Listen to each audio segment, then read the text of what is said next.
Hi, welcome to our channel. இன்னைக்கு நம்ம பார்க்க போகிறது ஈஸியான ஹெல்தியான ஈவினிங் ஸ்நாக் தான் பார்க்க போகிறோம். கம்பு மாவை வச்சு செய்ய போகிற ஒரு ஹெல்தி ஸ்நாக் தான் பார்க்க போகிறோம். அதுக்கு தேவையான பொருட்கள், நான் இட்லி தோசைக்கு அரைச்ச கம்பு மாவு எடுத்திருக்கேன். இதுக்கு ரெசிபி வேணும் அப்படின்னா கீழே கமெண்ட் பண்ணுங்க. தாளிப்புக்கு கடுகு, உளுந்து, கடலைப்பருப்பு எடுத்திருக்கேன். அந்த மாவோட மிக்ஸ் பண்ணுறதுக்கு கொஞ்சம் திருவின கேரட், திருவின குக்கும்பர், கொஞ்சம் கோரியாண்டர், சின்ன வெங்காயம் எடுத்திருக்கேன். நீங்கள் சின்ன வெங்காயம் இல்லை அப்படின்னா பெரிய வெங்காயம் எடுத்துக்கலாம். கொஞ்சம் கருவேப்பிலை எடுத்திருக்கேன். இப்போ தாளிப்பு நம்ம எப்படி செய்யலான்னு பார்க்கலாம். அதுக்கு நான் ஒரு 2 to 3 table spoon olive oil எடுத்திருக்கேன். உங்ககிட்ட ஆலிவ் ஆயில் இல்லை அப்படின்னா நீங்கள் என்னென்ன தாளிப்பீங்களோ அந்த எண்ணெய் எடுத்துக்கோங்க. டயட்டில் இருக்கீங்க அப்படின்னா எண்ணெயோட அளவை கம்மியாக எடுத்துக்கோங்க. எண்ணெய் சூடாகட்டும். எண்ணெய் சூடானோன்னு நம்ம எடுத்து வச்சுருக்க தாளிப்பு பொருட்களை நம்ம சேர்த்துக்கலாம். நான் இப்போ கொஞ்சம் கருவேப்பிலை சேர்த்துருக்கேன். அப்புறம் நம்ம கட் பண்ணி வச்சுருக்கிற சின்ன வெங்காயமும் சேர்த்துக்கலாம்.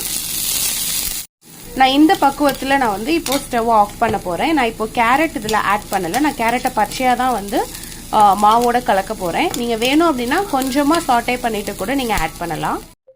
இந்த தாளிப்பெல்லாம் இப்போ நம்ம மாவில் மிக்ஸ் பண்ணியாச்சு. ஸோ அதோடு நம்ம எடுத்து வச்சுருக்கிற வெஜிடபிள்ஸையும் ஆட் பண்ணிக்கலாம்.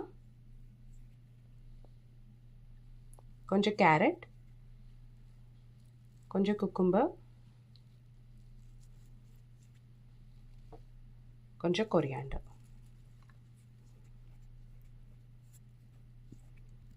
நல்லா மிக்ஸ் பண்ணிக்குவோம்.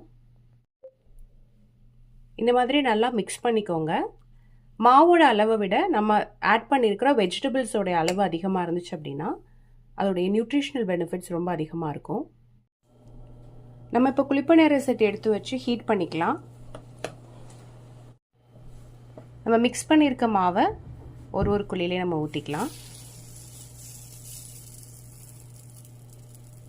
நான் ஆயில் ஸ்ப்ரே பண்ணாமல் தான் ஊற்றுறேன். உங்களுக்கு வேணும் அப்படின்னா நீங்கள் ஆயில் ஸ்ப்ரே பண்ணி ஊற்றிக்கலாம்.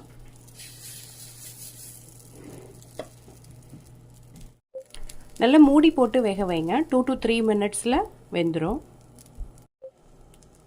நம்ம இப்போ அதை திருப்பி விட்டுறலாம்.